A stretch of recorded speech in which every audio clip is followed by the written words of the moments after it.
rate these movies, Black Christmas movies, from 5 to 1. All right. The Preacher's Wife, Best Man Holiday, This Christmas, Friday After Next, Trading Places.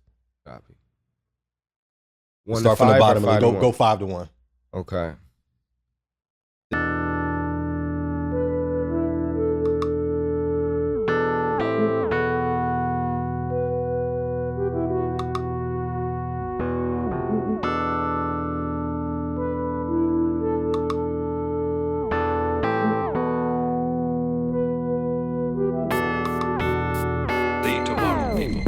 New York.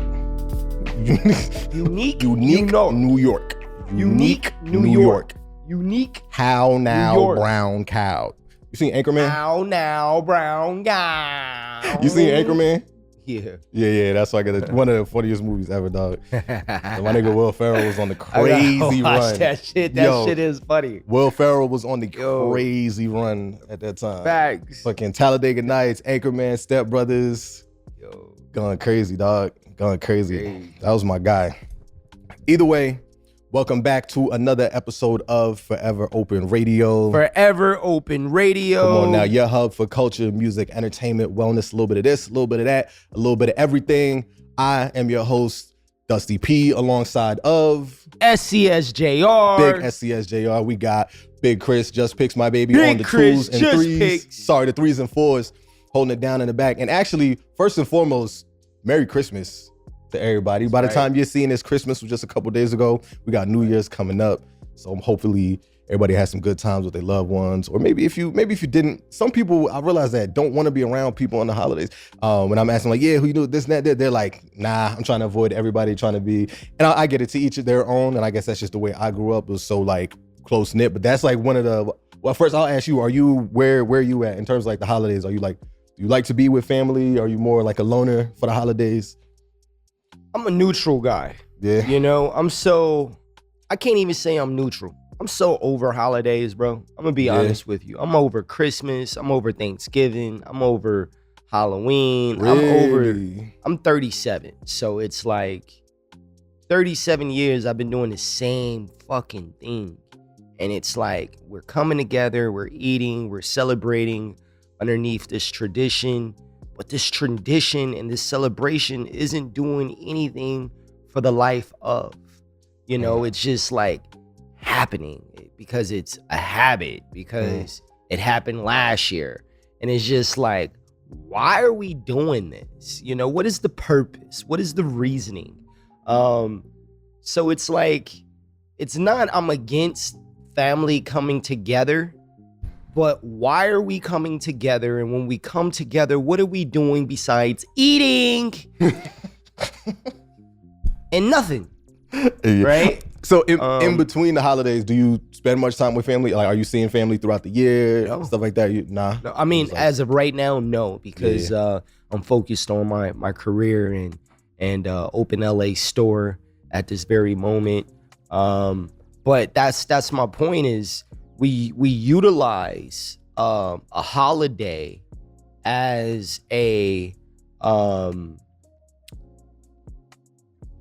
basically a roll call to be around family, right? And then when you come around family, it's like it's the same thing happening. We eat, we laugh, and then we go back into our habitual lives, right?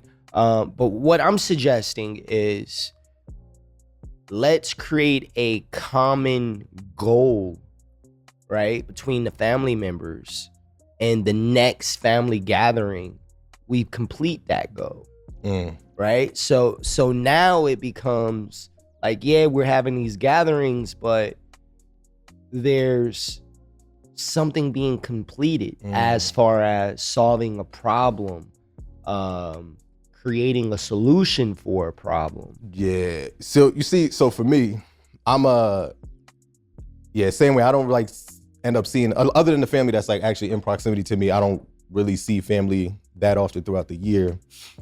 But I will say the one thing that I do appreciate about the holidays is, and my family's big as hell on both sides, mom's side, dad's side, even with Tiff and stuff like that, her family, like, so it's always a lot of people.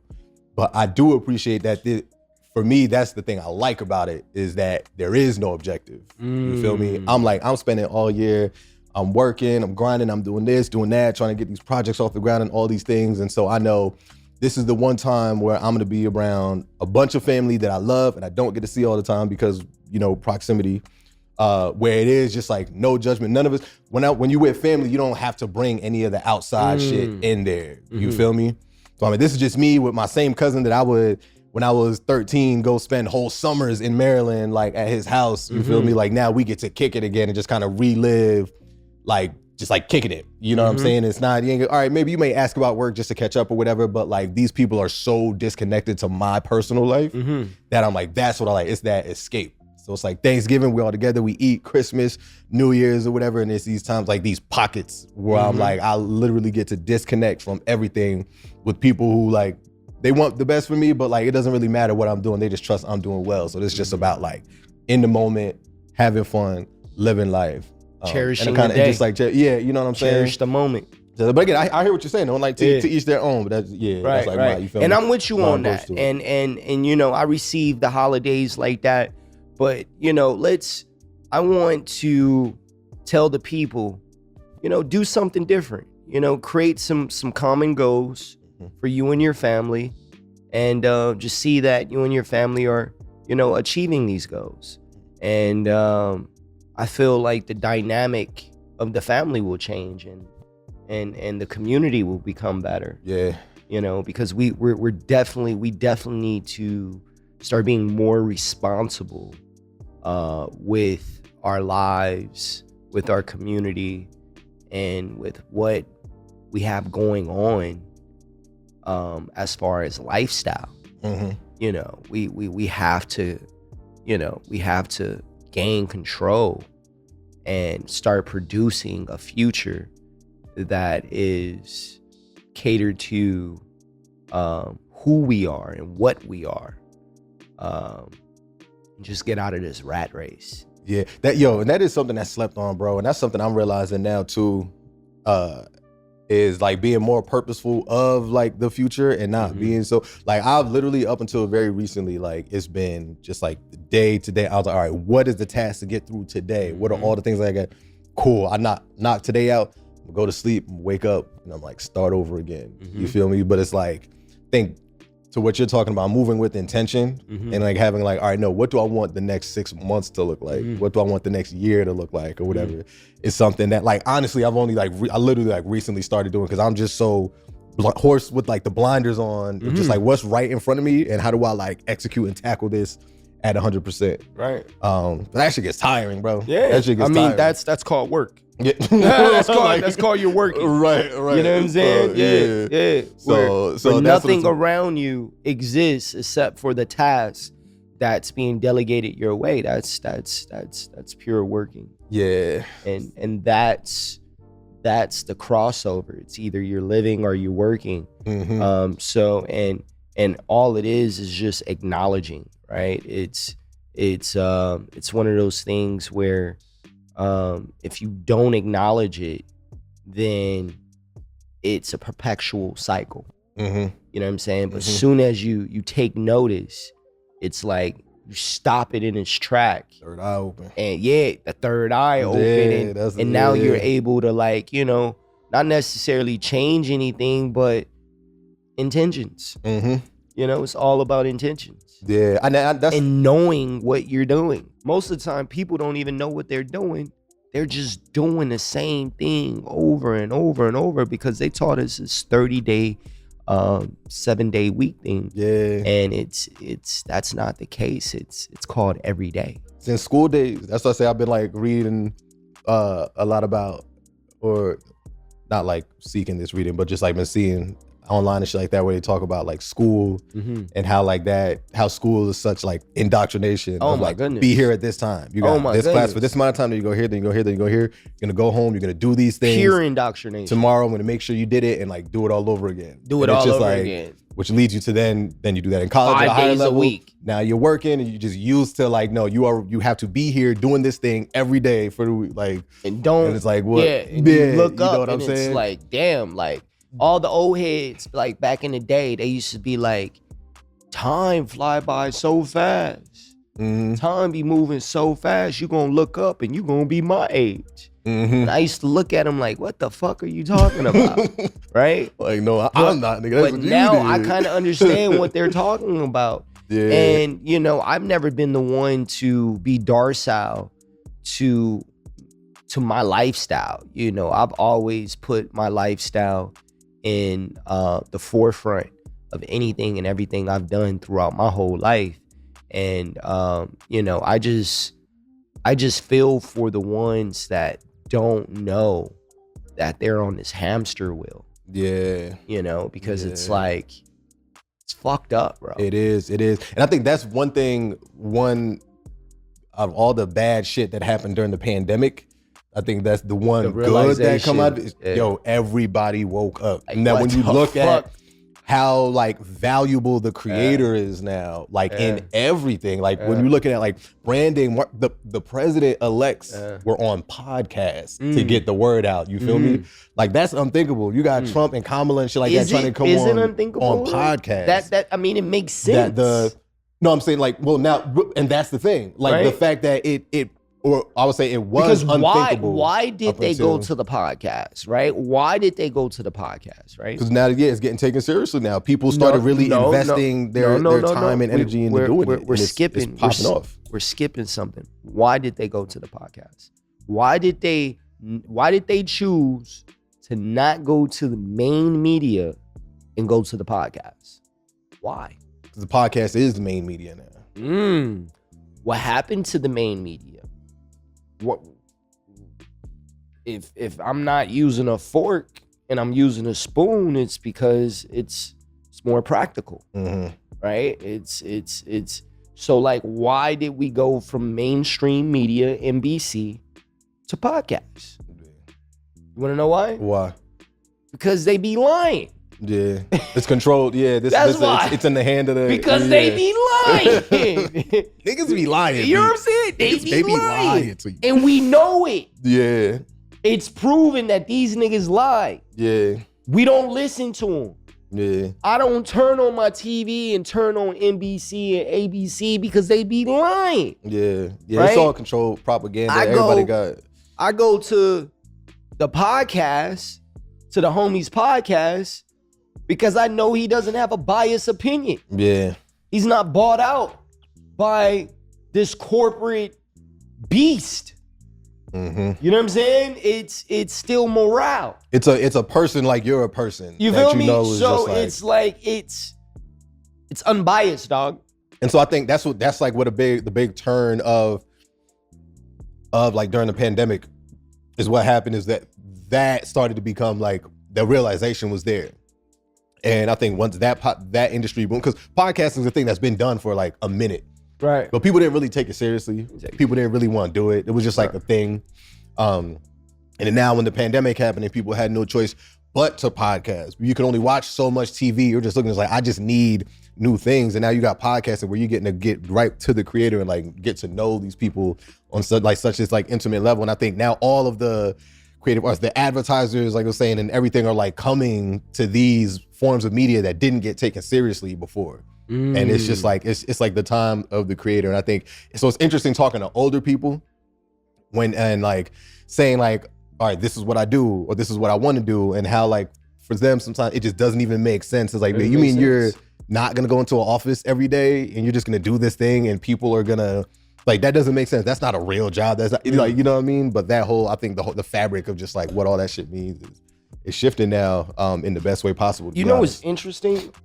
So the meaning of work, it comes from Greek and Latin, right?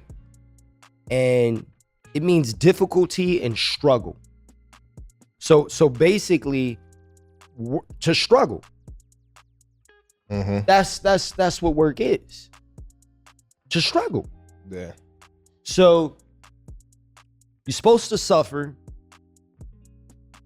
and you're supposed to struggle. That's what we do every day, all day. Struggle and suffer. Crazy. Right? And when we go to work, what is work? Like, no, you're not going to work you're going to a storefront. What are you doing at the storefront?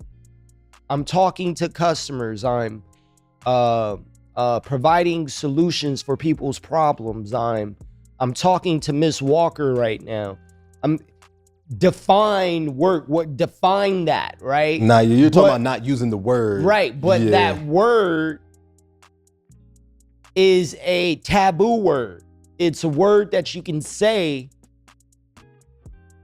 to make an excuse. It's a word that you could say to feel some type of pity, some type of sympathy, some type of false empowerment. But say what you're doing, say where you're at. You know what I'm saying? Yeah. And then you would start to understand what you're actually doing. It's like where they get that saying of like, when you love what you do, you don't work a day of your life, right? Like you're here and this is like, you enjoy doing this, having this store, facilitating events through it. If somebody people would look at it, right, would say somebody like, would call me right now and be like, what you doing? I'm not in a fucking cycle. I'm not suffering. I'm not obliged to feel pressure to meet any type of outside, like status quo, or like kind of, you said that right, status quo, or like the norm, like that societal norm of like, you gotta have a job, you gotta work every day. Like, no, we ain't satisfying any outside nothing. Yeah, just fire. Yo, as we step into the new year and everybody's like making their resolutions and stuff like that, everybody's gonna have a different one. But I think that's a good one to that everyone should have as a foundation, is just like change that thinking, right? And stop, let's kind of try to fizzle out that work. It's the job, that, you know what I mean? That struggle, oh, it's Monday, I gotta get up and do, you know what I mean? And like struggling to do it. And maybe a lot of people are in that situation where it actually is work, right? Where it's like, I don't want to do this, but I have to do it to put food on the table. That's work. That's a job, right? So maybe figuring out how do you not have to do it that way. But for those who especially do like love what you do, let's stop calling it work. Yeah. Stop calling it a job. Yeah. You know what I'm saying? See, and that's how you create a paradigm shift. Yeah. Right? That's how you change what you're doing, what you're seeing, and how you're feeling. Right? Which is just a lot easier to do. I'm not saying you got to change. That's the thing about resolutions and shit like that. That always makes it so hard when people don't keep up with it, because it's such just like physical, drastic change. But like the first step is just like change this up here. And once you do, like all the other pieces, you know what I mean, will fall into it. But so to shift gears, again, especially as like I said, we around the holidays and all that. But I want you to rank these Black Christmas movies. All right, from 1 to 5. Okay. Right. Well, first, before I do that though, actually, as we're speaking about movies and Black, Marlon Wayans, did you hear, is shooting Don't Be a Menace 2? What? Doing Don't Be a Menace 2, and they're doing another scary movie, but that's actually like theirs. Remember, because the Wayans only did the first 2. Right. And then, you know what I mean, their company, it got like taken from them for those other ones, so that's why they was like kind of ass. But they're doing it like the Wayans, like he's back, he's doing a scary movie, and it Don't Be a Menace Part 2, which I think is fine. Usually, and a lot of times, I'm against the sequel. I'm like, when it's a classic, don't touch it. But like, I feel like Don't Be a Menace is one where I feel like the style of movie it is and what it is, especially one that doesn't take itself too seriously. I feel like, and granted, Marlon's the one like controlling it, like they can do it again. I think that's gonna be hard. So shout out to Marlon Wayans on that, just Black people taking ownership of like shit that got taken from in general. Like that's always gonna be fire. But rate these movies, Black Christmas movies. Start with number 5, not the worst, but like yeah, from 5 to 1. All right, 1 being the best. This Christmas, and if you're not familiar with one, let me know. Okay. But I feel like you probably know all these movies. But This Christmas, John with like Chris Brown and all them on it. The Preacher's Wife, Trading Places, Best Man Holiday, Friday After Next. It's 4, right? It's 5. So The Preacher's Wife, Best Man Holiday, This Christmas, Friday After Next, Trading Places. Copy. Start from the bottom. Go 5 to 1. Okay. This Christmas, number 1. Or number 5. Or you saying that's number 5? Number 5. Okay. Okay. Trading Places is with Eddie Murphy, right? Yup. That's number 1. Okay. All day. Feel you. Number 4 is the one with the Chris Brown. Which one is that? Oh, This Christmas is the Chris Brown one. Okay, so that's number 5. So yeah, you got This Christmas at 5. You got Trading Places at 1. You have The Preacher's Wife, Best Man Holiday, and Friday After Next. Best Man Holiday Is at what? 4. At 4. Okay. Preacher Wife, number 3. Okay.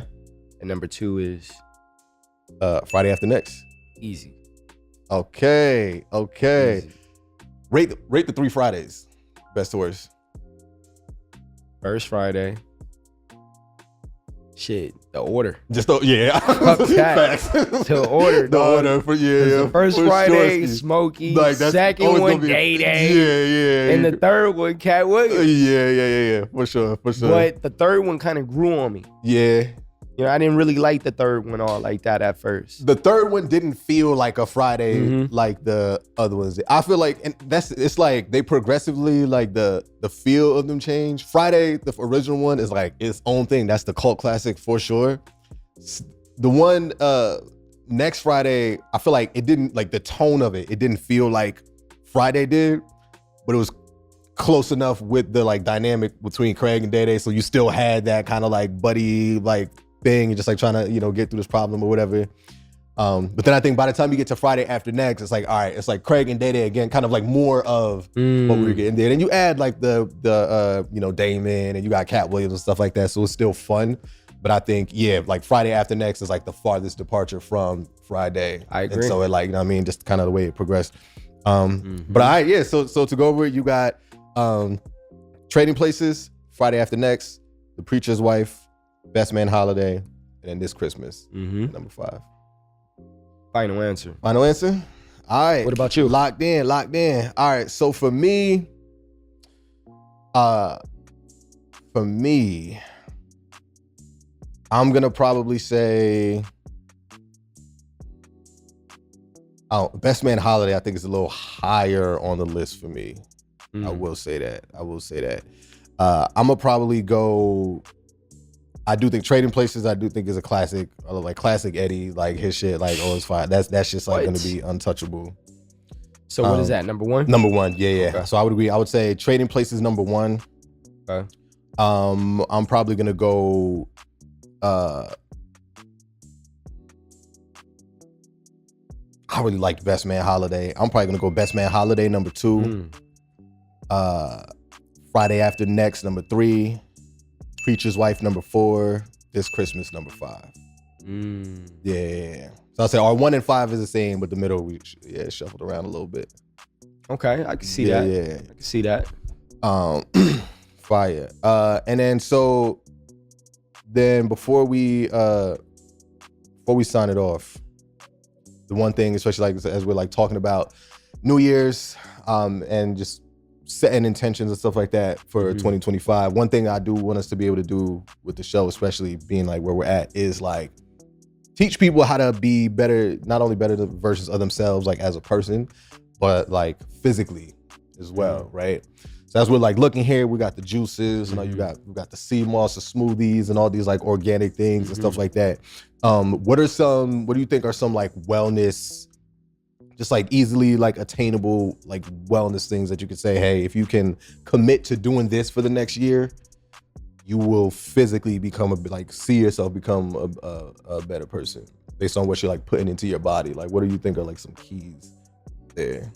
A huge biohack that literally costs no money, and it will change your life. Stop consuming. Stop putting things in your mouth. Start fasting. Really? Costs you $0. Yeah. What does you're gonna save money. Right. You know what I'm saying? Part. Like, it costs you no money. That part. You're gonna save money. Yeah. And you're gonna become a better person, think better, everything. Because what happens when you sit still is you're able to listen to the voice that doesn't talk to anyone but you. So when you stop putting things in your body, now your body can react to the world around it. But if it's steady in the motion of consuming, that's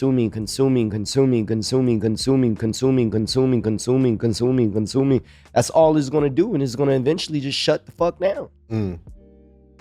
But if you give it and allow it time and space to develop and breathe and live, your body is start doing and showing you other things about life. You know, so it's fasting is a huge way to biohack your system. Okay. You know, and not putting the things that we're putting in our body, like, you know, the breakfast, the lunch, the brunch, the snacks, the dinner, the late dinner. I mean, that's 6, 7, 8 meals right there. Yeah. You know, when is the body just chilling? Yeah. You know what I'm saying? Like, and then when you go to sleep, your body's not chilling because it's digesting all the 10 meals you just had. You know, so it's, you know, you cram your computer with, it's gonna shut down. You know, so we're doing a lot of cramming. Let's stop the cramming and let's start fasting. Okay. Fire. Well, with that, I said, so that's what we're looking at as we're like going into 2025, and we're just setting intentions for the year. Number one, mindset shift. Let's stop working, right? Let's stop having jobs. Let's be doing the things that we love and getting money while we're able to do it. If you're stuck in a situation where you're not able to do that, then let's let that be the focus, right? How do you start to figure out ways to just slowly do that more and more and more, and take better care of your body, take better care of yourself, take better care of the people around you, and everything's all Gucci. You feel me? This has been another episode of Forever Open Radio. Forever Open Radio. Dusty P, Big Dusty SCSJR, Big SCSJR, Big Chris, Just Picks in the Big building. Chris. And we gonna catch y'all next week. We out. We out. Yo, whoa, before we out, Big Chris, you got anything you want to say? Peace, love, and happiness, baby. Happy holidays. We out.